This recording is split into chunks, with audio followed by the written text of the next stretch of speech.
আসসালামু আলাইকুম ভাই বোন বন্ধুরা, সবাই কেমন আছেন? আমি তো এখন একটু ওই যে মার্কেটে যাইতেছি, কাঁচামরিচ পেঁয়াজ এগুলো একটু কিনবো আর আপনাদের সাথে শেয়ার করবো যে আমরা কি কি বাজার করি, কোথা থেকে দেখাবো, কোন ফ্রেশ মিল্কটা খাই, কি রান্না করি। আশা রাখি আপনাদেরও ভালো লাগবে দেখতে আমার ভিডিওটা। সবাই কেমন আছেন?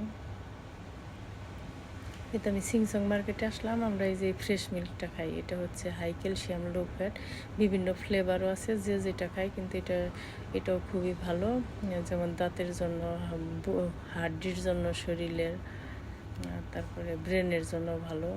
সব মিল্কগুলোই খুবই ভালো, এগুলো খুব ফ্রেশ একদম পরিষ্কার পরিচ্ছন্ন, একদম ফ্রেশ। আর এটা আমরা এখান থেকে যে হাঁস মুরগি যে কিনি, এটা হচ্ছে হাঁস 2 কিলো হবে, এটা $17 মনে হয় এরকম। এটা হালাল, খুবই মজা লাগে এটা।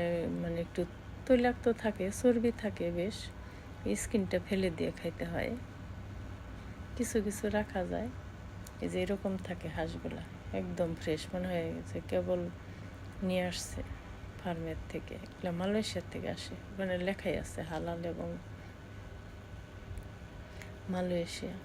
আর ডান পাশে নন হালাল তো আছে, যে যেটা নেয়। যেটা হচ্ছে কাম্পং চিকেন, এটাই যে আমরা যে বাড়িতে মুরগি পালি, মোরগ পালি, এগুলো একদম ফ্রেশটা, একদম ফ্রেশ।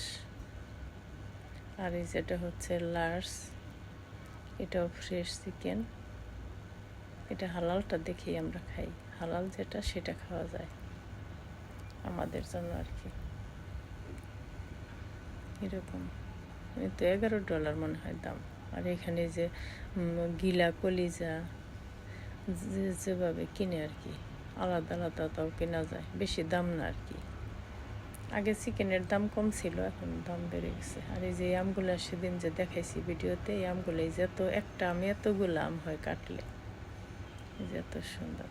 আর আমরা এই যে মলা মাছটা কিনি বাংলাদেশি দোকান থেকে, এই যে এরকম প্যাকেটের ভিতরে থাকে ফ্রোজেন, যেটা পরিষ্কার করতে হয়, আবার একটু আরও পরিষ্কার করে। আর এই ইলিশ মাছটা আমি লাস্ট ইয়ার নভেম্বরে বাংলাদেশে গেছি, আমার বোনজি আমাকে দিয়ে দিয়েছিল, এটার কাটা হয়েছিল না, আমি আজকে সিলে কাটবো আর কি।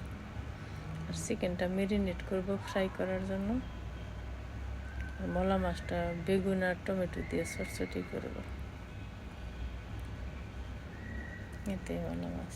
তো পেঁয়াজ কাঁচামরিচ আগে মাখিয়ে লবণ দিয়ে, তারপরে হালকা একটু মশলা দিয়ে, আমি আবার মরিচের গুঁড়া খাই না তরকারিতে, একদম কম তেল দিয়ে এই যে মাখিয়ে চটচটি করব।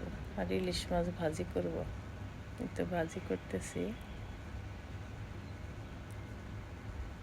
আর বেগুন আর টমেটো দিয়ে, আর পেঁপে সিদ্ধ দিয়েছি ভাতের মধ্যে।